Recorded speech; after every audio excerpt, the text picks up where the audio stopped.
첫 번째 발표로 이번 학술 심포지엄을 함께 기획하시고 준비해 주신 서울대교구 한국교회사연구소 소장이신 조한권 신부님께서 서울 순례길의 교회사적 고찰이라는 주제로 발표해 주시겠습니다. 신부님을 따뜻한 박수로 맞아주시기 바랍니다.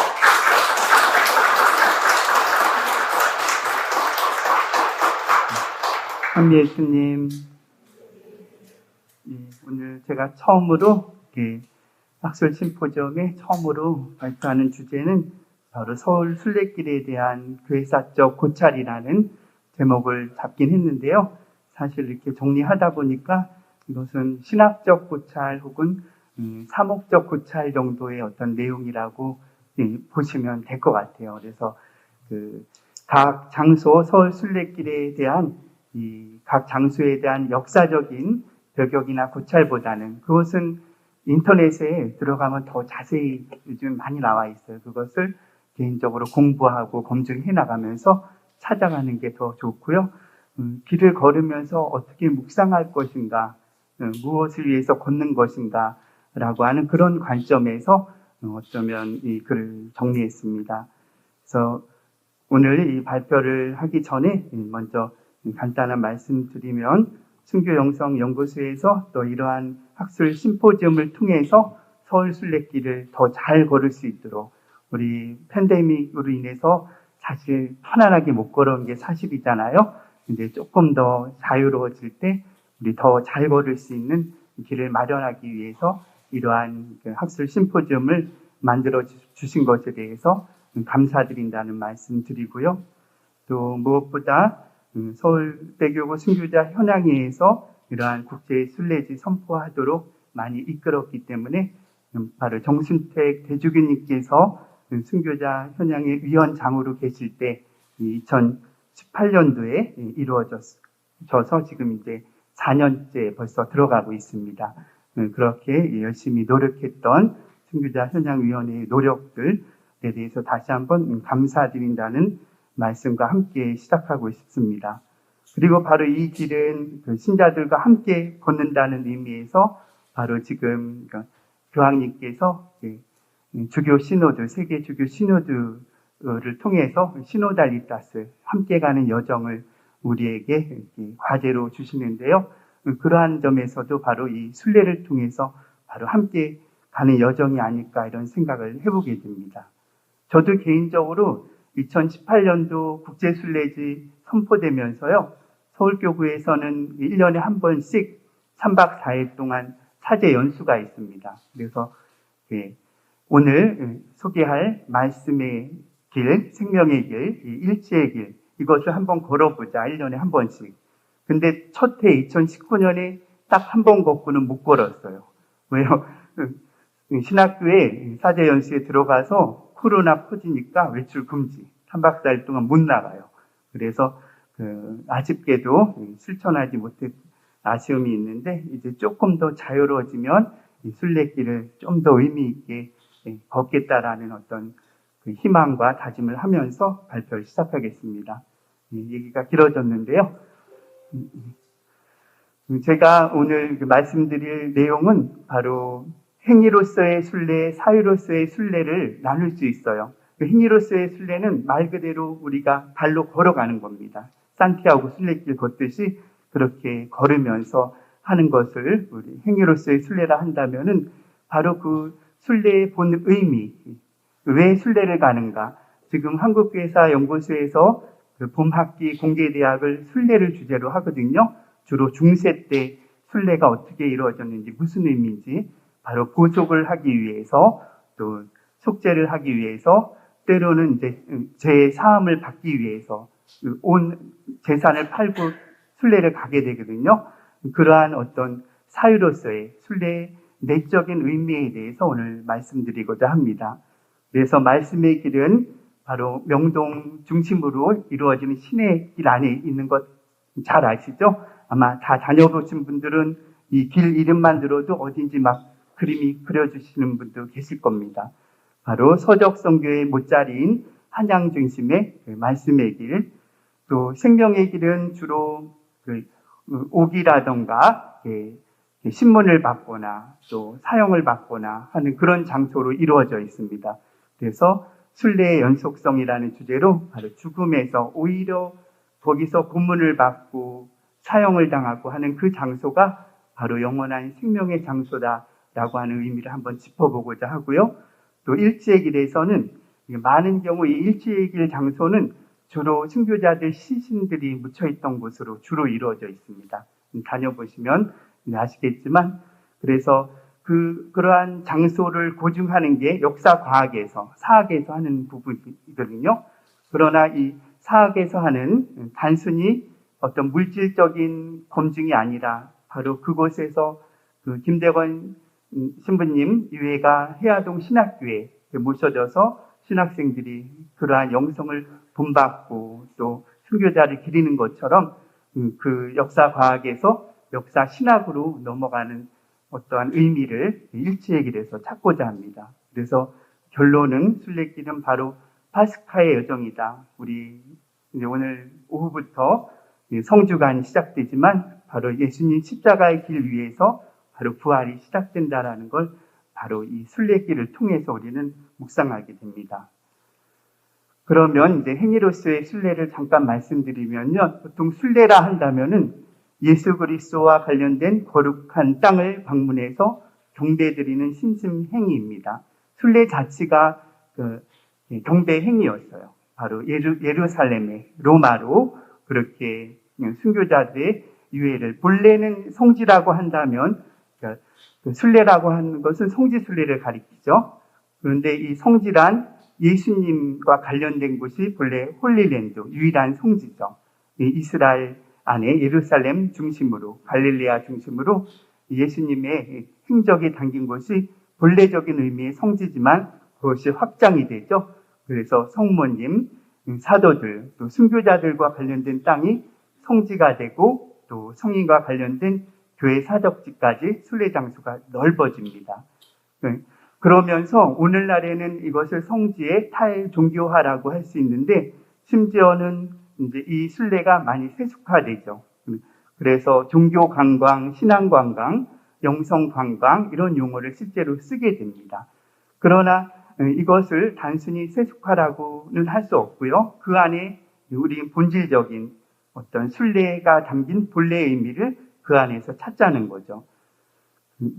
그래서 오늘날에 보면은 인터넷에서도 단순히 물질적인 공간이 아니라 사이버 공간이라고 하는 메타버스라고 그러잖아요. 이제 우주를 뛰어넘는 그러한 사이버 공간, 컴퓨터 안에서도 순례를 하게 돼요. 그래서 심지어는 아주 좋은 물건을 인터넷 쇼핑에서 사게 되잖아요. 그러면은 내가 쓴 이 글이 성지가 될 것이다 라고 하면서 글을 남깁니다. 그러면서 이제 블로그에 그런 글을 남기면은 많은 사람들이 거기에 들어오면은 하나의 성지가 된다는 거죠. 그런 용어로도 요즘에 젊은 사람들이 씁니다. 그러나 이제 성지의 본래적인 의미는요, 쌍뚜아리움, 쌍뚜스라고 하는 거룩한이라고 하는 어휘와 아리움이라고 하는 장소의 의미에서 이 성지라고 하는 성소, 성역이라고 하는 말이 나오는데 말 그대로 예수님의 순환과 부활과 영적으로 연결되었을 때, 거룩한 것과 연결되었을 때 거기와 관련된 장소를 가리키는 거죠. 그러면서 아까 말씀드렸듯이 이것이 좀 더 확장돼서 사도들 또 순교자들 유해가 있거나 사건이 있었던 장소인데 그것을 누가 규정하느냐? 바로 교도권이 규정합니다. 그러면서 이제 우리 두 번째 발표에서 그러한 과정이 어디서 그것을 결정하고 인준해 주냐에 따라 이렇게 나눠집니다. 교구에서 승인을 하는지, 주교회의에서 하는지, 또 교황청에서 하는지에 따라 나눠지는 어떤 단계를 두 번째 시간에 배우게 될 겁니다. 또 사적이라고 흔히 많이 표현하죠. 일반 사회에서는 역사적 사건의 현장, 흔적들을 사적이라고 부르는데 바로 이제 학제의 고증을 거쳐서 국가에서 승인하게 되면은 사적이 되죠. 예를 들면은요, 옛날 용산신학교 같은 경우는 사적 20호로 지금 지정되어 있어요. 그리고 용산 신학교 옆에 있던 옛날에 사용했던 신학생들이 사용했던 성당이 있는데 지금 원효로 성당이라고도 부르고 성심여고 안에 있는 예수 성심 성당은 521호 사적으로 이렇게 지정되어 있죠. 그렇게 국가에서 이제 근대 건축으로 유명하기 때문에 교회 건물도 이렇게 국가 사적으로 지정되기도 합니다. 이 성지와 사적은 공통점이 있는데 바로 역사의 흔적을 복원하고 기억하면서 미래를 위해서 개선한다는 데 있어서 공통점을 갖게 됩니다. 그리고 서울 순례길의 의미를 이제 본격적으로 하나하나 짚으면서 하나 더 말씀드리자면은 각주 13번을 옮겨놨는데요. 순교자 현양위원회 부위원장인 원종현 야고보 신부님의 순교자적 결단과 사목적 헌신이 곳곳에 묻어있다. 그는 가톨릭 신문을 인용합니다. 표석 하나 없던 시절부터 신자들이 성화와 성찰을 위해 끊임없이 걸었던 노력이 쌓여 교황청 승인 국제순례지 선포로까지 이어졌다는 점에서 신자들에게 감사한다고 그 공을 평신도들에게 돌리며 이를 통해 신자 개인 성화에 도움되기를 청하고 있다. 각주를 이제 옮겨놨는데요. 이제 이 국제 순례길 선포할 때 이제 저도 교회사연구소 부소장으로 함께 있었죠. 그래서 대외적으로 대내적으로 노력한 상황들을 잘 알고 있는데요. 그러니까 예를 들면 뭐 여러 가지 에피소드가 많아요.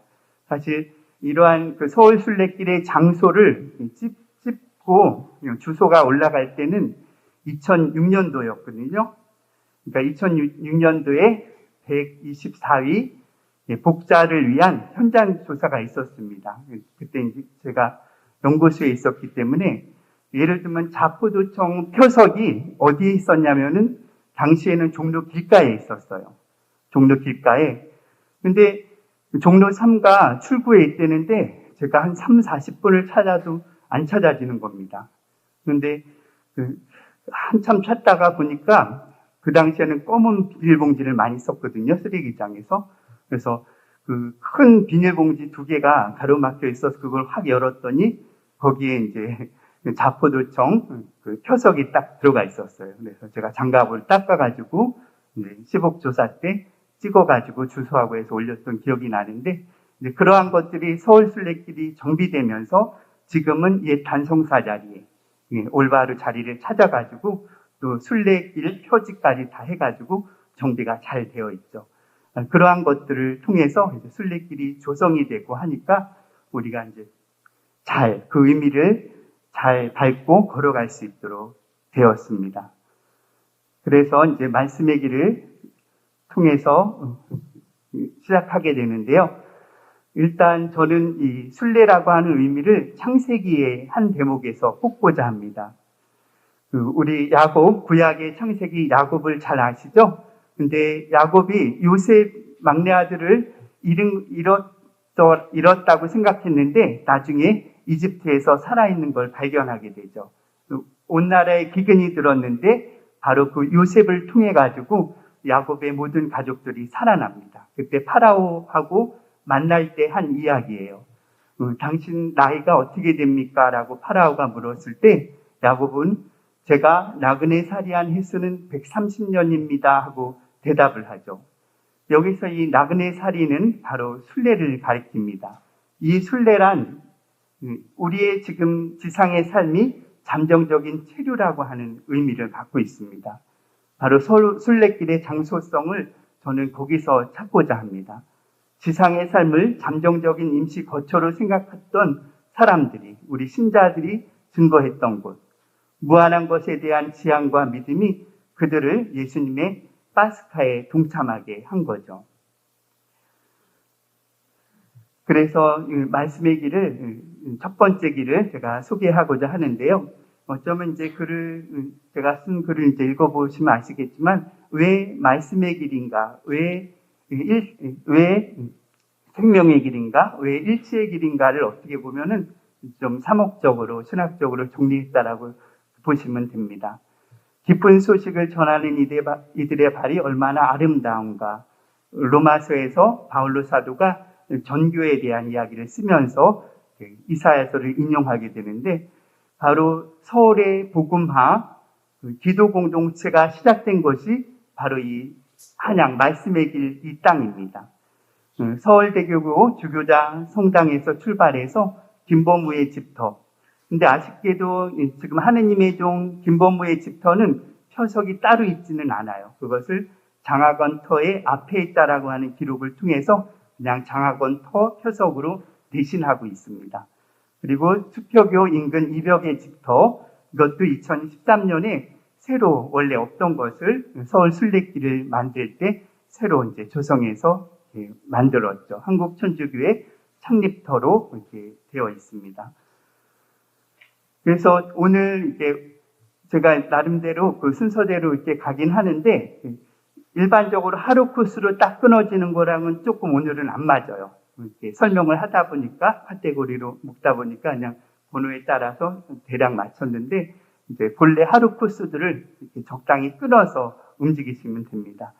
명동 성당에서 김범우의 집터, 또 한국천주교회 창립터, 요 수표교에 보면은 이제 그 건너가지고 그 표석이 하나 있는데, 그걸 통해서 이벽의 집이 있었다는 걸 추정하는데, 이제 장소를 고정하는 게 쉽지가 않습니다. 이것을 비교해서 정한다고 해서 위치 비정이라고 그런 용어를 주로 많이 쓰게 되는데, 옛날 지도가 자세하게 본지까지 호수까지 나오면 참 좋은데, 조선시대 지도가 그렇지 못해요. 되게 일제시대 때 넘어오면서 본지와 호수가 정확히 나오면서 정확한 위치를 찍게 되는데, 지금은 그러지가 못합니다. 그래서 현재 수표교가 북쪽에, 말하자면 수표교의 북쪽에 있는데 남쪽에 집이 많이 있다. 지도를 통해서 보면.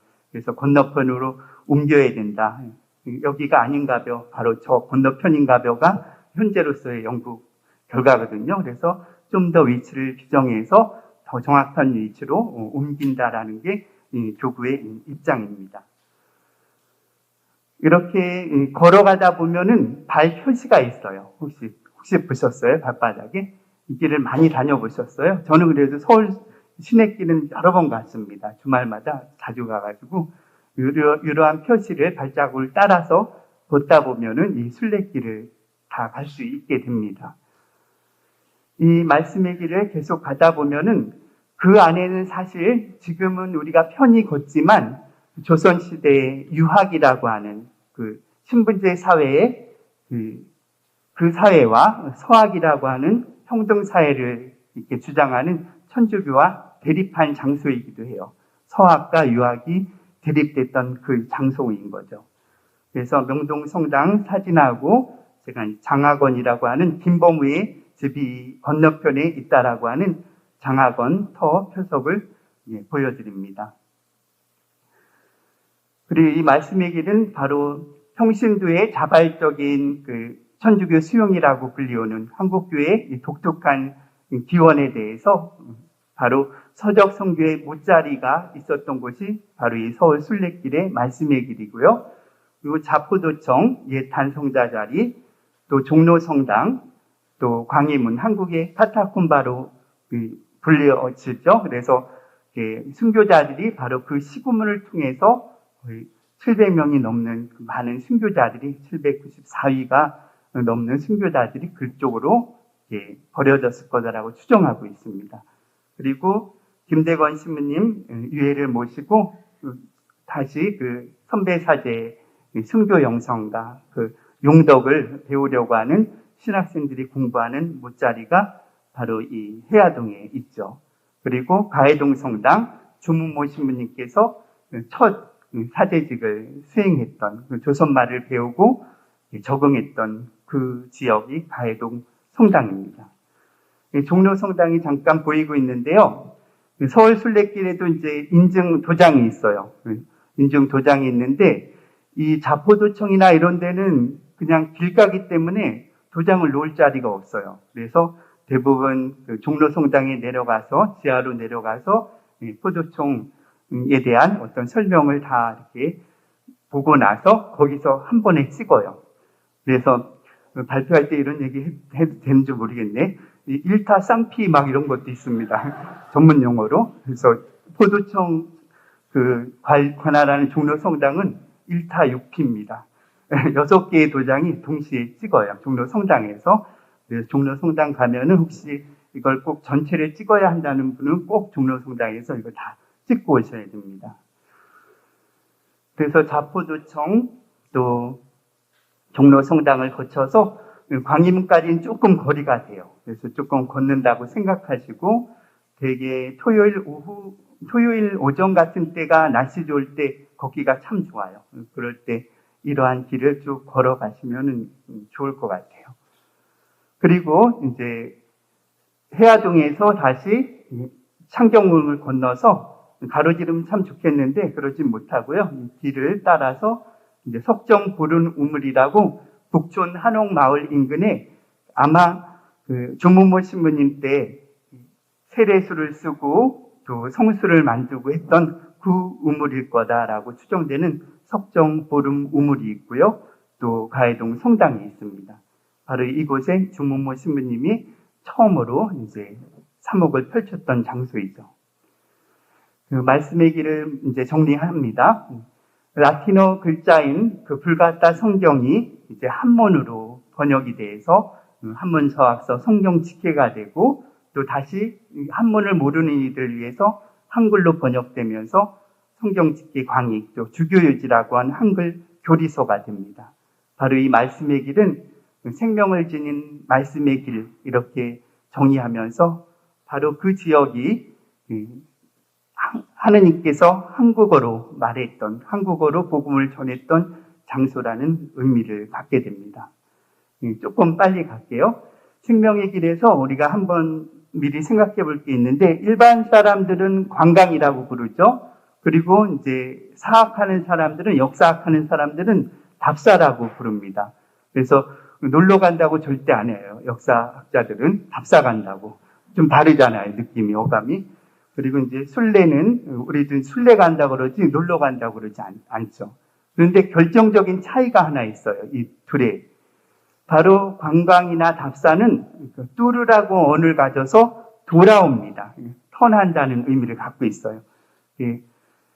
관광 갔다가 다시 돌아와야 돼요. 관광 갔다가 아예 지금 나가버리면 안 됩니다.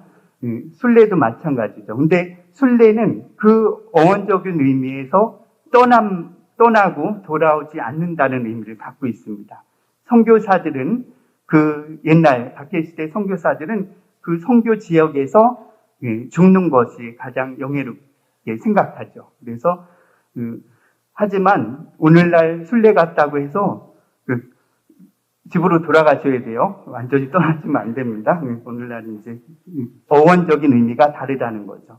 그래서 저는 이 어원적인 의미 안에서 떠남과 귀환이라고 하는 용어를 써서 이것이 바로 이제 파스카 신비죠. 우리가 지상에서 떠난 듯 보이지만 예수님의 십자가 사건으로 떠난 듯 보이지만 우리에게 다시 오시잖아요. 부활로. 그러한 신비가 이 순례에 담겨져 있습니다. 순례의 연속선, 이제 아까 가해동에서 출발해서 광화문 광장, 이런 건 나중에 덧붙여졌어요. 광화문 광장은 추가된 장소들이고요. 청주터, 일군부터 전옥서터, 우포도청터 다 신문받고 또 감옥에서 옥사했던 또 매를 맞고 장형으로 순교했던 장소들입니다. 이렇게 종로길에 굉장히 많은 것이 있죠. 그래서 전옥서터부터 여기가 종강역이고요. 광화문 우체국. 이 우포도청 터에도 제가 2006년도에 처음 조사했을 때는 그 우체국에 오래 한 30년 살았던 분들하고 공무원들하고 물어봤더니 그 돌이 예전에는 저 옆에 있었어요. 그리고 한 번 또 옮겨갔어요. 그런 증언을 많이 듣게 돼요. 그러니까 시기나 위치 비정에 따라 표석은 많이 옮기는 모양이더라고요. 그랬던 기억이 나고요. 그래서 이러한 종로길을 다 거쳐서 최고의 순교 성지라고 할까? 우리 44위의 성인과 27위 복자가 순교한 장소인 서소문 밖 내거리 순교 성지, 그 건너편에 중림동 약경성당이 여기를 바라보고 있죠. 이곳으로 순례를 하게 됩니다. 여기가 바로 이제 생명의 길이고요. 바로 생명의 길은 화해와 평화의 실천적인 장이고요. 또 그 건너편이 약변 성당은 이거는 이제 재밌어서 제가 써본 건데 이승훈의 고향이 반석방이에요. 중부인가 송도 중부 반석방일 거예요. 옛날 조선시대 반석방이라고 하는 지역에 사는데 이 돌반석이에요. 그래서 이승훈은 베드로라고 하는 반석의 이름 세례를 받고 자기 고향의 이름에 따라서 그렇게 이제 최초의 세례자로서 순교자가 됐던 인물이죠. 마지막으로 일체의 길. 일체의 길은 아까 말씀드렸듯이 되게 무덤으로 이루어져 있어요. 그래서 왜 역사가 과학의 지표들이라고 썼냐면은 역사학적으로, 과학적으로 그 시신이 묻힌 것이 맞느냐라는 고증을 해요. 그렇게 통해서 당고개라던가 새남터 이러한 것들도 그러한 위치의 비정의 안에서 대략적인 그 위치를 지금 추정해서 지어지는 거죠. 이렇게 터를 확보하고 순교지를 우리가 지금 방문하고 있는 거죠. 그래서 새남터 구문 효수형을 당했던 곳, 또 절두산 순교성지 병인박해 때 새로운 사형지가 됐던 곳. 그래서 여기서는 조금 거리들이 멉니다. 1시간 한 30분씩 걸어가야 되고요. 한강길로 당고개 거쳐서 중간중간에 외국의 성지, 임시로 묻혔던 곳, 용산 신학교, 그 성직자 묘지가 있었던 곳, 노고산 성지, 또 앵베르 주교님 시신이 임시로 묻혔던 곳, 삼성산은 또 한참 멀리 떨어져 있습니다. 그 일체의 길은 바로 역사신학의 이정표라고 할 수 있는데 바로 계속해서 고증을 역사학을 통해서 그 위치가 묻혀져 있는 곳에 과학적인 증명을 통해서 위치를 이렇게 확정 지어야 되죠. 노고산 성지, 용산 신학교, 또 원효로 성당 내에 성심여고 내에 성당, 아까 사적 521호라고 말씀드렸죠. 외국의 성지 이런 곳이 다 순교자들의 시신이 묻혔던 곳입니다. 유한한 목숨에서 영원한 생명으로 가는 통로라고 말할 수 있습니다. 이러한 곳을 거쳐서 저기 이제 순례를 쭉 할 수 있겠고요. 일체의 길은 그래서 지표에서 이정표로라고 되어 있는데 그 역사적인 하나의 그 고증된 지표에서 우리가 순례로 가는 어떤 이정표라고 하는 말로 제가 키워드를 잡아봤는데요. 거기에는 또 추가로 한국순교자 103일 시성터가 있고요. 그 여의도에 있는 거죠. 또 삼성산 성지, 관악구 그쪽에 있습니다. 유교의 성인은 완전하지만 그리스도교의 성인은 허물 있는 사람이 자신을 봉헌한 이들이다. 이 얘기를 왜 하냐면요. 유학에서 성인은 완전한 성인 군자예요.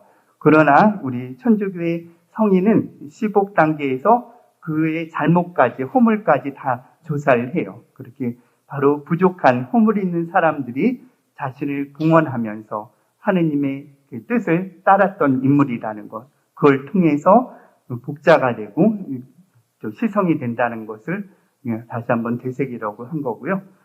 선교사들은 그렇게 복음적 지향을 가지고 타자에게 다가간 분들이었습니다. 그리고 그들은 순교를 통해서 또 이장을 통해서 마지막 파스카 순례를 이어가게 되죠. 삼성산 성지가 이제 외따로 떨어져 있어요. 그래서 저는 걸어서는 못 가봤고요. 삼성산 성지는 전철 타고 버스 타고 해서 언덕길을 좀 몇 번 가본 적이 있습니다. 결론을 말씀드릴게요. 그래서 다시 말씀드리지만 실은 말씀의 길, 또 생명의 길, 일치의 길, 이러한 길들의 어떤 역사적인 어떤 배경 그런 것보다 우리가 그 길을 걸으면서 무엇을 묵상할 것인가를 제가 좀 정리했다라고 생각했는데 바로 순례의 내적인 의미를 조금 정리해 봤습니다. 그리고 이 서울 순례길, 이 서울은 한반도 복음화의 중심이고 시작이었다는 거죠. 또 호교론, 그 천주교를 보호하고 또 지키려고 하는 입장과 위정척사론, 유교의 본래의 정통을 지키려고 하는 그리고 척사, 그게 외세나 혹은 천주교가 그 당시에는 잘못된 학문이다라고 생각했던 그러한 분들이 위정 척사론을 하는 사람들이 충돌했던 그곳. 근데 이 둘의 차이는 결국 순례라고 하는 곳에서 그 간격이 나타납니다.